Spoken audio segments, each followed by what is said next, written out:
Hola, buenas tardes.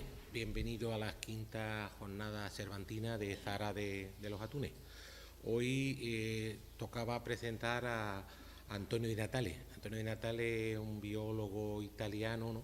Pero ha tenido un percance. Él vive en Génova y ha tenido un problema en Madrid con los trenes y al final no sé si Renfe la ha confundido y ha aparecido en Murcia en vez de en Cádiz. Por lo tanto, no había. Y claro, y Murcia, igual que Cádiz, igual que Huelva, pues no está muy localizada y era imposible haberlo traído aquí. Entonces ha llamado a nuestro amigo, Juan, y a mí para que hagamos su presentación. ¿Vale? Entonces él va a hablar de la infografía de las almadrabas, una ponencia que veréis que será inmensa con datos y algunas imágenes que son totalmente novedosas. Este es Antonio Di Natale. Antonio Di Natale es doctor en ciencia biológica con la especialidad en el medio ambiente marino de la Universidad de Messina, máster en biología submarina. Ha sido coordinador del programa de investigación sobre el atún rojo en todo el Atlántico de la Comisión Internacional para la Conservación de los Túnidos del Atlántico.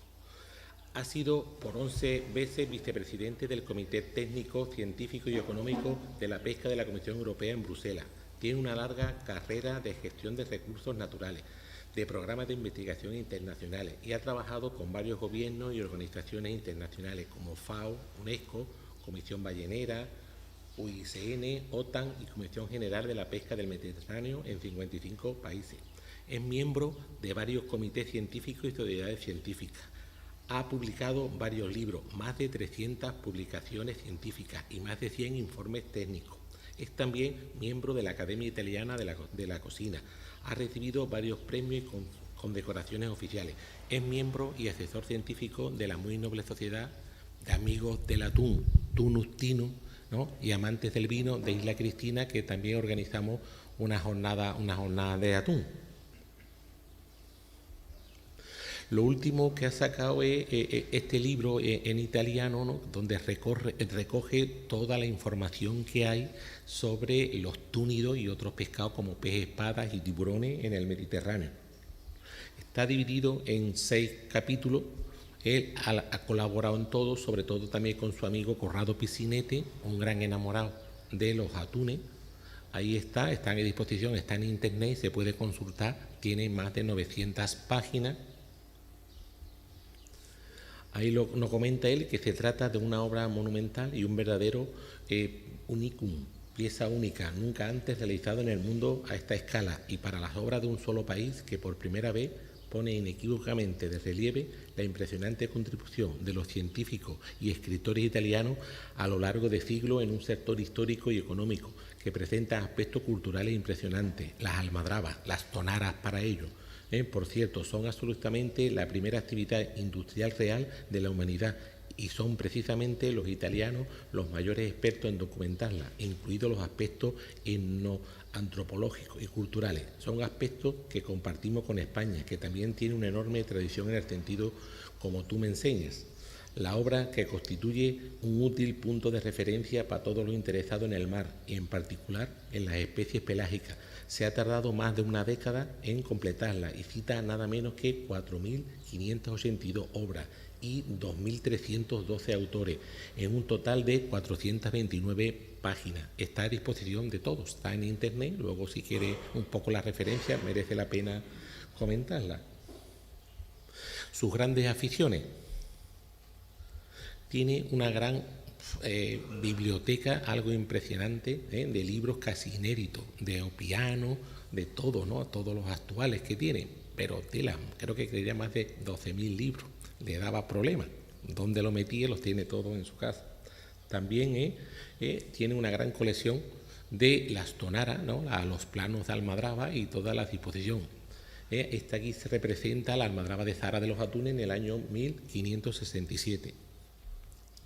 También es muy aficionado un poco a los atunes. Aquí tenemos el privilegio de contar los primeros atunes de este año. Allí la almadraba de Conil hizo una levanta y capturó 40 ejemplares, más o menos una media de algunos de 300 y una media con lo que está acostumbrada esta almadraba de 200. Hoy descansa y mañana vuelve a hacer otra levantada, la almadraba de Conil. Está también a la espera la de Zahara de los Atunes, que está aquí enfrente y está poniendo la red del copo. Lo más seguro que en esta semana también capture atunes, lo mismo que la almadraba de Barbate y la almadraba de Tarifa, que son las 4 almadrabas que se calan en España. Y se reparten las 1.600 toneladas que asigna Alicat a España, cada uno más o menos unas 400 toneladas. Es decir, que este año pues otra vez podremos disfrutar de unas 2.200, 2.500, dependiendo del peso de cada una de las almadrabas. Aunque antes decía que si los llevaban los japoneses, cierta parte de esos atunes ya no los comemos los españoles, se queda aquí. Hemos aprendido junto con los japoneses a valorar este oro rojo que tenemos en estas costas. Antonio también muy aficionado a la gastronomía. Si es verdad que a veces nos comentan o algunos de nuestros amigos que si nosotros nos llamamos a amigos del atún, ¿por qué no lo comemos? Pero bueno, si es verdad que lo estudiamos, ¿no? Lo documentamos y siempre la gastronomía junto aquí. Esto es un cuarto blanco de un atún rojo de almadraba de la jornada del año pasado que se hicieron en Isla Cristina. Ahí están preparándolo, ¿no? Ahí está junto con un Rice, es amigo suyo, de Luigi Piaggio, que cala una almadraba y sola piano, ¿no? En Carloforte, en Italia, hay calan 3 almadrabas. Esta es la más importante. Luego en España calan 4, en Portugal calan 2 almadrabas y en Marruecos 18. Son todas las almadrabas que se capturan en el mundo.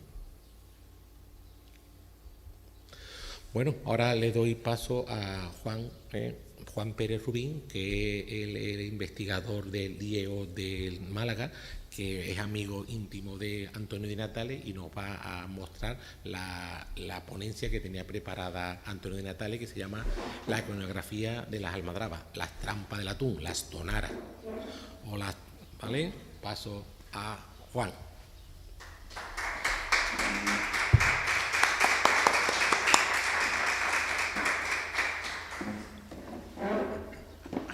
Y pasa la tuya. No, esto está bien. No, porque eso lo he puesto yo. Tienes que meter la tuya. ¿Sabes de aquí? Bueno, hubiera valido la tuya. No, porque yo no, nada más que he puesto la portada. Vale. Esta, yo como la he minimizado. Esta es.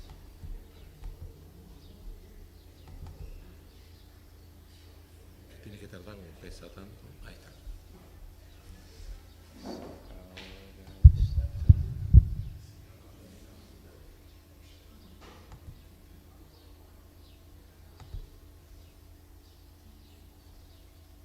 No se está conectando.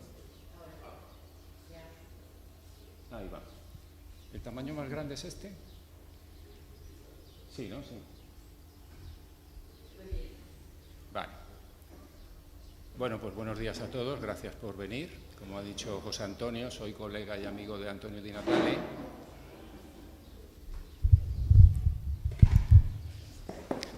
Pues nada, buenos días a todos. Como digo, soy amigo y colega, dicho José Antonio, de Antonio Di Natale. Ayer a las 12 de la noche conseguí descargar su presentación, porque por problemas que ha contado José Antonio, pues, en fin, no ha podido estar aquí. Y bueno, todo esto es un trabajo inmenso de Antonio, que le ha llevado meses, porque hay cientos de imágenes maravillosas. Y cuando uno trabaja con tantísima información es muy difícil que la presentación sea ágil y atractiva, porque es muy difícil manejar tantos datos, ¿no? Pero bueno, lo ha conseguido, como vamos a ver ahora. Yo hablo poco, por las imágenes que ha preparado Antonio hablan por sí solas. Y comenzamos diciendo la historia de la pesca. Con los datos que tenemos actualmente, podemos decir que hace 15.000 años es cuando ya tenemos pruebas del hombre como pescador. Y aunque las técnicas de pesca, los artes y aparejos eran muy sencillos, muy básicos lógicamente, pero hay restos arqueológicos que demuestran, los biólogos podemos determinar a través de las espinas que quedan, sabemos las especies que han comido, los tamaños aproximados también de los ejemplares. Entonces hay mucha información arqueológica de interés biológico y hay expertos en esa materia. Al principio hay muy pocas pruebas gráficas. Una de las primeras son en estas pinturas rupestres de la cueva del Genovés, en Sicilia, que es del año 9230 a.C. El siguiente salto histórico es cuando ya los pescadores eran capaces de, gracias a la sal, a que todo el producto derivado del atún y de otros peces preparaban salmuera, lo introducían en vasijas, también hacían salsas, los salsamentos, el garum, etc. Entonces este es el primer proceso industrial, aunque era lógicamente pequeños edificios y era elaboración artesanal. Entonces aquí vemos estas imágenes seleccionadas, como hay vasijas en las que se ven, en este caso griegas, se ve cómo van a descuartizar grandes atunes, los van a trocear y los van a introducir en ánforas y en otro tipo de vasijas, y el Mediterráneo se va a convertir en un centro exportador de atún.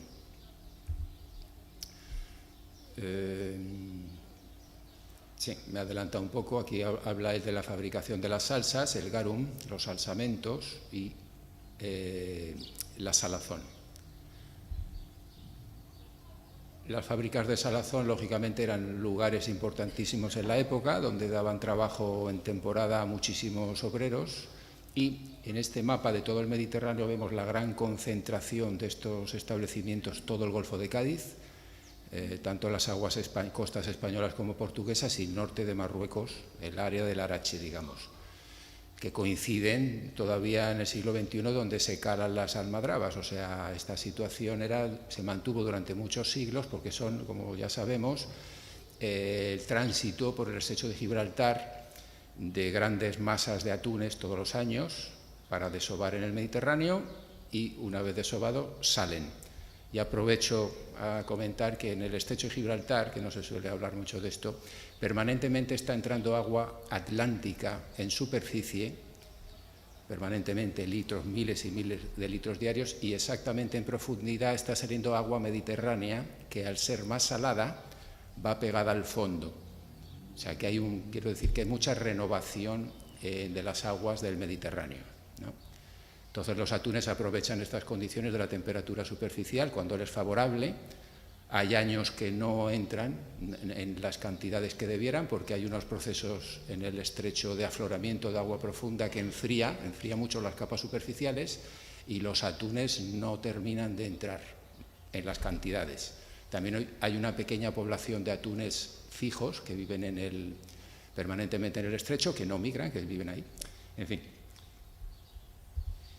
La siguiente fase importante de los restos que se han ido encontrando, pues nos damos cuenta de las grandes construcciones ya estables que hay a lo largo de la costa de Cádiz, Cádiz y Huelva, hay bastantes restos importantes, y en todo ese litoral mediterráneo destacan estas grandes como ejemplo.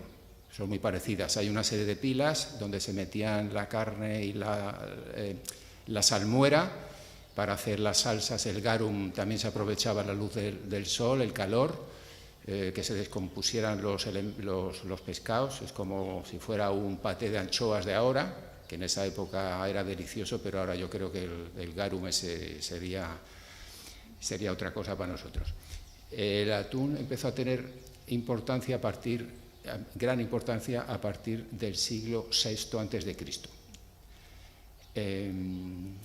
Ya empiezan a encontrarse monedas acuñadas en distintas ciudades con las imágenes de los atunes, lo que nos está demostrando que para ellos era un motor comercial muy importante el atún. Empezaron a acuñar monedas en estos puntos, incluso algunos del interior, porque todo estas, al estar envasados con sal, permitían un movimiento tanto con los barcos en los puertos como hacia el interior de las ciudades, ¿no? Aquí ha preparado Antonio Di Natale esta lista de lugares donde él ha encontrado que se acuñaban las monedas. En Turquía tenemos 3 puntos, en la Grecia antigua también 4, en Italia, y ahora si nos fijamos en España, casi el doble o 3 veces más que en Italia, ¿no? Y las ha localizado todas, ¿no? Es la primera vez que vemos en una tabla que están todas localizadas. Eso es un trabajo que publicó él hace tiempo, porque hasta ahora conocíamos algunas monedas, pero solo este trabajo de síntesis, de hacer esta diapositiva con estas listas, es un avance muy importante. Aquí hay un ejemplo de algunas, que vemos a Túnez. También en documentos ya de la historia escrita, documentos antiguos donde hay mucha información ya de todo el comercio y las rutas migratorias de los atunes, las cantidades que se pescaban, donde supuestamente se encontraban los pequeñitos, los juveniles. Y aquí hay una serie de libros, las portadas de Aristóteles, de Albiano, de Plinio y de Opiano, que son los clásicos en los que cualquier historiador de ahora tiene que beber en esas fuentes para ver el conocimiento, que es muy importante lo que ya sabían del atún. Claro, lógicamente para ellos era una materia prima y sabían todo. También este antiguo mosaico, que es del siglo III a.C., de la villa en Sicilia, también es de gran interés porque es uno de los pocos mosaicos dedicados particularmente a la pesca del atún. Hay otros mosaicos muy interesantes de pesca, pero este es muy importante porque es básicamente de pesca de atún. Desde el siglo VI hasta 1500 hay muy poca información. Solo se dispone de documentos generales y algunas descripciones del geógrafo árabe el-Idrisi, pero solo se centra en Sicilia. Por fin aparece la primera imagen, un grabado de Scultori del siglo XVI, del siglo XVI, a finales del XVI, en el que el atún, si nos fijamos, es como un monstruo marino, se parece más al grabado clásico del delfín. O sea, ahora no, yo me acuerdo cuando Antonio hace años me enseñó el grabado, le dije, parece un delfín clásico, y dice, no, es un atún. Pero claro, en esa época todavía era un monstruo marino y lo ilustraban de esta forma, que tiene una cola larga, serpentiforme, y entonces es la primera prueba el primer grabado de una almadraba, como están capturando ese atún. El segundo documento gráfico impresionante es este, del flamenco Vingsgarde, que recibió el encargo de Felipe II de ir documentando con dibujos las ciudades más importantes de España. Y en este dibujo espectacular aparece con su leyenda la descripción precisamente de Zara de los atunes, en la que se encuentra, se ve en pequeñito en el centro de la imagen más o menos, la almadraba de Tiro. También este dibujo complementario del mismo autor anotó una serie de dibujos y de apuntes que siguen siendo muy interesantes sobre el proceso que se hace en esa pequeñita imagen donde estaba la almadraba de Tiro, pues en ese sector, con mucha minuciosidad, todo el proceso que se hacía después de que los atunes entran, izados a bordo, cómo se desembarcan, cómo se descuartizan, cómo se trocean, cómo se meten en toneles con sal. Todas esas tareas industriales ya estaban aquí representadas. Esta es otra imagen esta es más conocida, también no deja de ser interesantísima, y es parecida a la anterior en cuanto a las almadrabas que son de Tiro. No son las de Buche todavía, que son más de siglos después. También en otra obra vemos ya estas imágenes de Cádiz y abajo Conil, la imagen de abajo de Conil. Es curioso porque esta pirámide de sal que sale a la izquierda es igual que la que aparece en postales de Cádiz y de Conil del siglo XIX, exactamente igual, la misma pirámide de sal. Y ahí vemos cómo están ya los trozos de atún metidos en la salmuera, gracias a la sal que ha llegado por el río, y los barriles donde están troceando, metiendo y tapando las capturas. Esta es otra imagen muy interesante que está en la tumba de un capitán de almadraba que era judío, por lo que estoy leyendo, y a pesar de eso está en una iglesia cristiana, que también es muy interesante, esta lápida funeraria en Sicilia.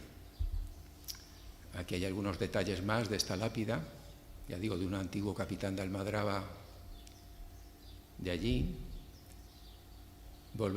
Seguimos en Italia. Esta es otra imagen de captura de atunes en una almadraba, con la leyenda que hay abajo que está explicando un poco el proceso, con una fítora. Tienen unas fítoras para ir sacando los ejemplares.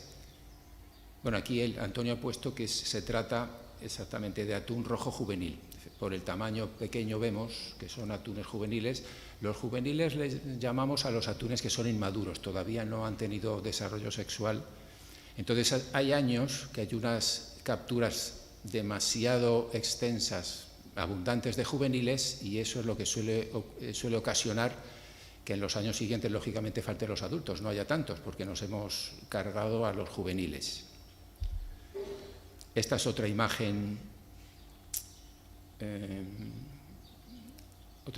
que tenemos de otra almadraba, y aquí el autor Antonio dice que en 1600 hay muy pocas imágenes y no está claro por qué. También hay que tener en cuenta que hay cambios climáticos. El mismo cambio climático que estamos ahora pues también ha ocurrido a lo largo de la historia. Cuando cogemos datos de capturas de las almadrabas del Golfo de Cádiz, que creo recordar son de 200 o 300 años, hay exactamente igual que en nuestro siglo XXI. Hay años que no había atunes, hay otros años excesivamente. O sea que estos altibajos en la pesca son normales, a pesar del calentamiento actual. También ha habido otros calentamientos anteriores, en los años 50. Y entonces, concretamente, Antonio dice que ya llama la atención que en el siglo XVII deja de haber información. También en el siglo XVII hubo una pequeña edad de hielo, unas temperaturas bajísimas, y pudieran estar relacionadas con esta especie que es particularmente afín a las aguas calientes. Aquí hay algunas imágenes más. Esta es una acuarela pintada por otro artista siciliano del siglo XVII, con una de las almadrabas de Monteleva. Y en el siglo XVIII, con la Ilustración y el auge de la imprenta, el querer ilustrar al pueblo, pues todos los gobiernos ilustrados, había muchos naturalistas que trabajaban con los reyes, y entonces hay una gran producción de imágenes y de libros. Aquí hay portadas de la Enciclopedia Francesa, Tratado de las Pescas de un francés, y luego el Diccionario Histórico de las Artes de Pesca Españolas del comisario de la Marina Sánchez Reguard, que son varios tomos con una descripción de todas las pesquerías impresionantes que había ya en la época, con una minuciosidad de todos los detalles, de artes, de aparejos, de anzuelos, de tamaños, en fin. Una obra monumental también en España, que también es interesante destacarlo, ¿no? En la etapa borbónica. También muy importante el padre Martín Sarmiento, cuando de las almadrabas de los duques de Medina Sidonia le preguntaron que por qué en estos años había tan pocas capturas, cuando se mantienen, que todavía se conservan, gracias a Dios, todo el archivo con todos los datos estadísticos de las series históricas de casi 300 años, pues como esos años de repente que había muy poco atún. Entonces él hizo un informe interesantísimo, recuperó esas estadísticas y hizo su estudio y sus conclusiones. También hay muchos dibujos muy importantes, como este también, del archivo de Medina Sidonia, donde está toda esta documentación, que es impresionante. Y este está fechado en 1565. Aquí el Arraez está montado a caballo porque es el encargado de coordinar todas las tareas.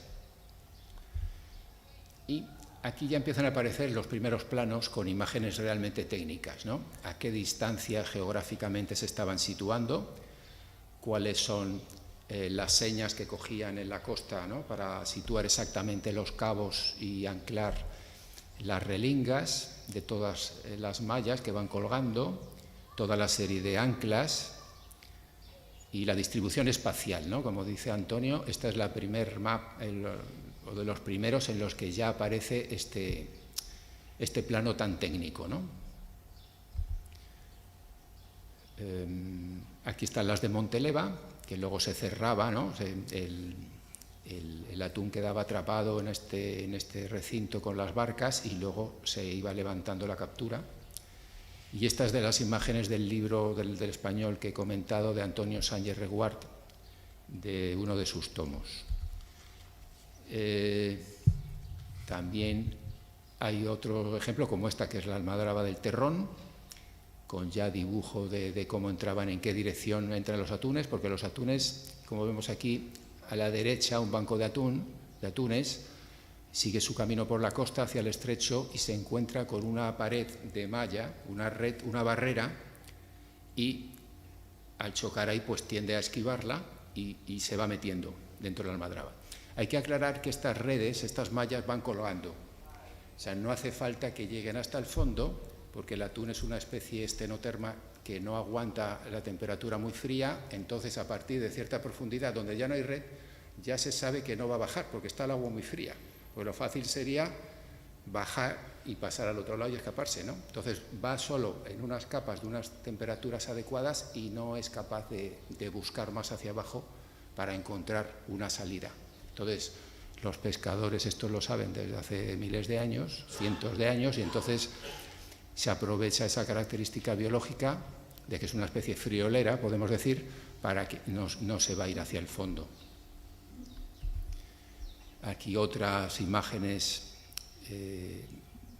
en dos dimensiones, más atractivas técnicamente, desde luego, con todas las fases. Otra más, estas son almadraba de tiro. En este caso hay unas torres y hay unos vigías que están controlando desde la costa en altura cuando se acercan los bancos de atunes, que se ve por la espuma, por la cantidad, las masas, y entonces hay una pequeña embarcación que coge la red, la lleva cerca y el otro extremo llega a la costa, y entonces entre los distintos, el personal que participa va arrastrando, va tirando, ese es el nombre de esta almadraba, y lo va llevando, es como un copo. Esto está derivado del arte de Jávega, que también es de época fenicia, se cree. Y este es el otro tipo. También hay pequeñas almadrabas, las almadrabillas, por ejemplo en Benidorm, en Cullera, en Ceuta creo que también hubo para pequeños túnidos hace tiempo, no sé si sigue. Y aquí ya entramos en imágenes óleos, en grandes cuadros sobre almadrabas. En este caso es la del Golfo del Bandol, de mediados del siglo XVIII, que está en el Louvre. Y fue premiada, que fue pintada por un artista mexicano para una familia madrileña que la tuvo en su casa. Y ahora afortunadamente está en un museo. Esta imagen, particularmente de este óleo, aparece en varios textos franceses de naturalistas del siglo XIX, que debe ser, ahora veo, porque el cuadro yo no lo conocía, pero ahora veo que es la misma que aparece en esas ilustraciones. Aquí hay otro cuadro, también parece del mismo sitio, el Golfo del Bandol, que está también en este museo francés, y esta era propiedad del rey de Francia. Aquí hay otra, este es un cuadro, que es la imagen más popular, es la reproducción de este grabado. La misma imagen, ya son pequeñas variaciones que Antonio Di Natale ha ido encontrando para mostrar ya la evolución de esa imagen inicial que aparece en un óleo, como hay diferentes artistas, grabadores, que las siguen utilizando y repitiendo, cambiando pequeños elementos. Aquí hay otra, similar a las anteriores. Entonces, para los expertos, pues cada imagen de estas nuevas aporta alguna información novedosa, y por lo menos en cuanto al arte, si os fijáis, aquí a la izquierda tenemos un pequeño barquito con una señora con un parasol, que se han acercado a ver a la levantada de cerca, ¿no? También eso atraía muchos turistas en la época, muchos nobles, es un espectáculo impresionante. Y en este caso, en el siglo XVIII también hay un dibujo anónimo, en que los detalles de la almadraba son muy pequeñitos, son difíciles de ver.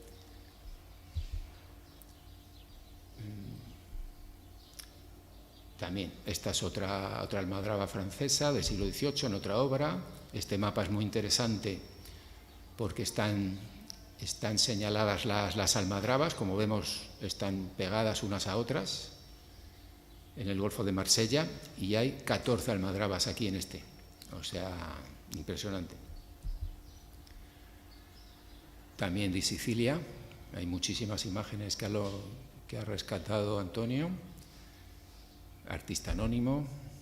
También vamos a ver los azulejos, también en colecciones de azulejos del siglo XVIII hay estas imágenes curiosas.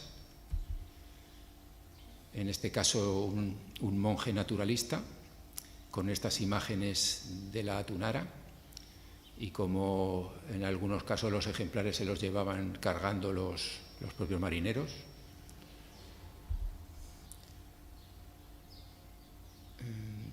Ya estas son de más difícil acceso porque están en los archivos históricos. En este caso es una de Buche en Palermo, también en Sicilia, finales del siglo XVIII. Almadrabas de Toscana, más del siglo XVIII, otra de Sicilia, pero sin saber la fecha exacta. En libros de viajeros también aparecen una serie de grabados. Seguimos viendo turistas o forasteros nobles, gente pudiente que se acercaba ahí a verlas como un espectáculo. Vemos sombrillas que no está claro que no son de los pescadores. Otra imagen de Grecia, también son del siglo XVIII. Y ya el siglo XIX, gracias al auge de la imprenta, las litografías en color, grabados en color y tal, pues ya se difunde a gran escala, a nivel europeo por lo menos, incluso en países muy del interior del centro de Europa, pues toda esta información ya marina llegaba con facilidad. Esta es una rarísima xilografía de una almadraba japonesa, que es artística, es maravillosa. Aquí hay otras imágenes de almadrabas de Turquía, con estos dibujos tan bonitos. Y en el Adriático también aparecen aquí puestos de vigilancia, que son como las escaleras estas, ¿no?, donde están los vigías, que son los que van a avisar en la costa cuando llegan los bancos, cuando se van acercando. Entonces se acercan allí todos los que intervienen en las labores con esta red que hemos visto que les cerca y luego arrastran con un cabo a tierra. En Francia también, estas imágenes de las francesas, ya digo, todas estas son ya del siglo XIX, se ve ya que es otra técnica y otra calidad de imagen, de grabado. En Italia, por lo menos en este caso, pues los planos son muchísimo más detallados que antes. Hay un recuento, supongo que de personal que participa en cada tarea y el reparto del trabajo. Aquí ya a nivel de la población, también en periódicos, curioso, en las almadrabas sicilianas, por el dramatismo y la teatralidad, que algunos han comparado con la tauromaquia. Hay sangre, hay sufrimiento, en fin. Entonces resultan muy atractivas por todo esto, ¿no? El colorido, la violencia, la lucha. En Palermo, en el siglo XIX, había procesiones festivas para el primer atún que se capturaba en la temporada, y aquí vemos cómo lo están llevando en volandas hacia el centro de la ciudad para hacer el recorrido por ella. También estas pinturas muy especiales en Sicilia, se hacen grandes fiestas sociales, recibimientos. Incluso la monarquía acudía, los nobles, ya hemos visto turistas, siempre había mucho interés social en verlas.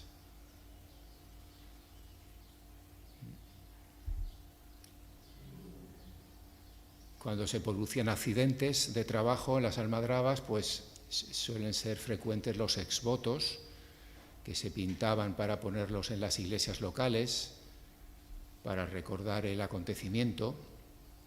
Y en Sicilia y en Libia tenemos dos ejemplos de estos exvotos populares. Empezaron a tener incluso demanda los cuadros. La gente en su casa quería tener estas imágenes, entonces había pintores especializados en recrear en óleo, parece que es estas técnicas ya para cuadros ya a nivel particular.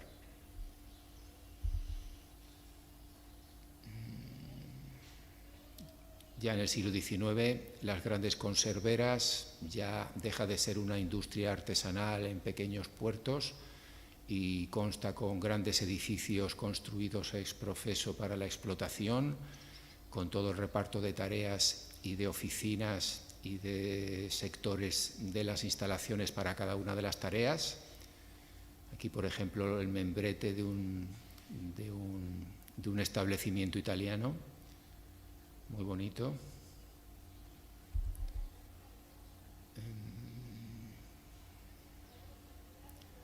Sí, particularmente Antonio Di Natale ha destacado estas tres obras italianas, concretamente, de Pavesi, de Paroa y el Diccionario Español de 1923 de Benigno Rodríguez Santamaría, que también era un funcionario de la Marina, igual que el del siglo XVIII, y también tiene un tratado monumental en un solo tomo, pero también es monumental para la época. Y aquí vemos una síntesis de publicaciones de italianas y españolas de principios del siglo XX, finales del XIX y principios del XX. Que hicieron la difusión de más imágenes de almadrabas, en mapas, en libros, fotografías. Ya se ve la calidad de la imprenta, antes eran dibujos, ya interesaba al público estos esquemas y estos planos. Los primeros que hemos visto que están en los archivos no tienen ningún interés divulgativo, simplemente es una herramienta de trabajo para ver los rendimientos, para dónde hay que poner las anclas, pero ya estamos viendo que en estas publicaciones el lector culto, interesado, pues le gusta tener un libro en el que vienen ya estos despieces y estas características impresas. Aquí también hay otros libros de pesca de los años 20, almadrabas turcas, en este caso estaba viendo que me estaba resultando muy extraña y aquí veo que Antonio pone que son turcas, son almadrabas muy, muy extrañas para nosotros estas, muy exóticas. Y aquí el despiece de una de ellas. Seguimos con estas almadrabas turcas, en este caso en el mar de Mármara,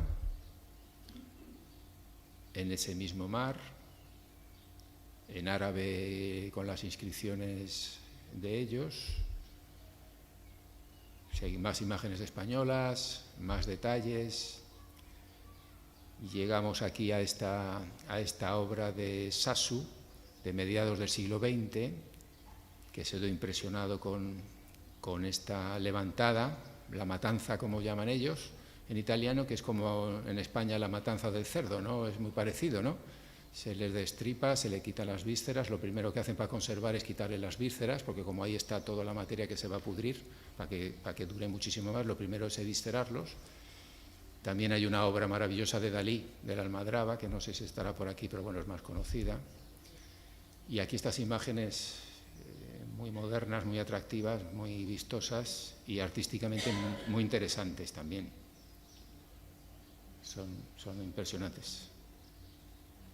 Creo que es la primera vez que están reunidas para que las podamos ver nosotros, ¿no? Hasta ahora estaban en libros que Antonio Di Natale tiene y ahora pues yo creo que es la primera vez que podemos nosotros disfrutar de estas imágenes.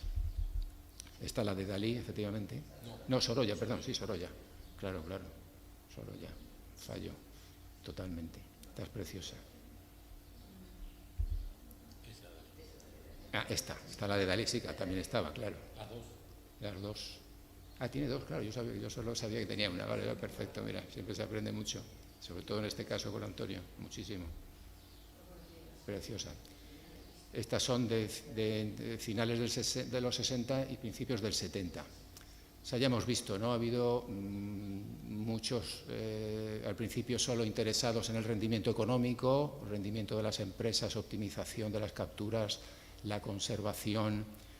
Luego hemos visto los primeros cuadros para los nobles, luego las publicaciones, los libros en los periódicos. O sea, cada vez más la sociedad ha ido conociendo todos los aspectos interesantes que tiene esta almadraba y los aspectos gastronómicos, que también a los que somos apasionados del atún, como son los que venimos a estas jornadas, hay un equilibrio entre la ciencia, la historia, las imágenes bonitas y luego la gastronomía, que también es, gracias a José Antonio, disfrutamos todos mucho.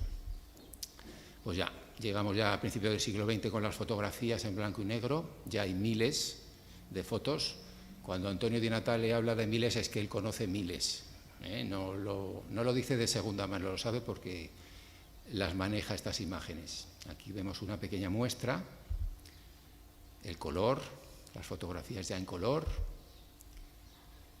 Bueno, voy a terminar con sus palabras. Pocas actividades humanas tienen una historia iconográfica tan vasta y antigua, una tan enorme bibliografía y datos pesqueros durante más de 5 siglos, que la enorme importancia cultural, económica, histórica, etnoantropológica debería haber tenido como consecuencia lógica que las almadrabas se convirtieran en patrimonio inmaterial de la humanidad, protegido por la UNESCO.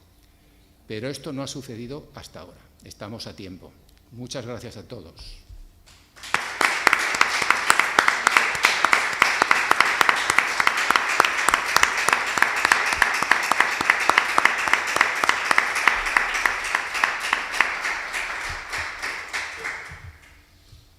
¿Alguna pregunta? Pues nada, agradecerle a Antonio, una pena que no se encuentre entre nosotros, el gran trabajo que ha realizado. Sí, es verdad que muchas imágenes, yo las desconocía también, proceden de la gran colección de libros que tiene. Él tiene un libro original de Sánchez Reguard, de los primeros que sacó junto con el rey, creo que era Carlos III. Más antiguo, bueno, es moderno, para él es moderno. Sí, es moderno. Él tiene todo, sigue siendo un apasionado del mar, de los peces, de los atunes y de las almadrabas, y también, por supuesto, de la gastronomía. Supongo yo que él otro año se presentará por aquí y nos deleitará con otra totalmente exposición de almadraba. Seguro. Gracias. Voy a aprovechar para entregarle tanto a José Antonio y a Juan, amigos íntimos de Antonio Di Natale, para que le hagan entrega de la imagen que le estamos entregando a los ponentes, una imagen de la almadraba de Zara, para que se la haga agradecer primero a vosotros dos por suplirlo de esta manera tan impresionante. Muchas gracias.